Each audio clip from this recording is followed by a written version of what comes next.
Photographing birds in flight is fun, and it can result in some of the most interesting pictures.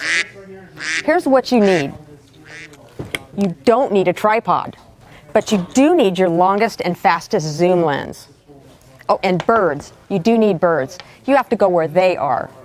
Now, before you even lift your camera up to your eye, you should have it set in a way that will give you the best chances of getting some good shots of birds in flight.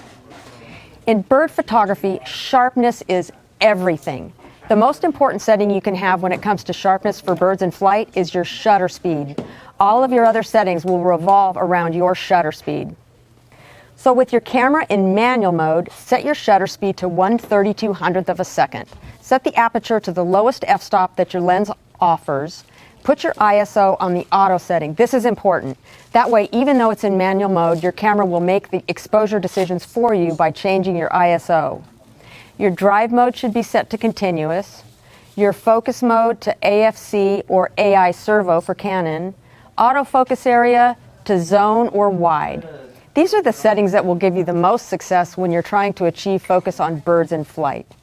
Let's talk about technique. How do you get those birds flying across the sky into the frame of your lens? Try this. When you see a bird, follow it with your eyes and then put the camera up to your eye and try and achieve focus. Here's another trick.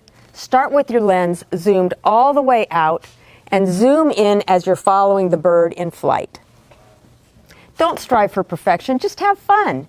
If you take 100 shots and get one good one, that's a great day. Do you need help finding the right settings on your camera for photographing birds in flight?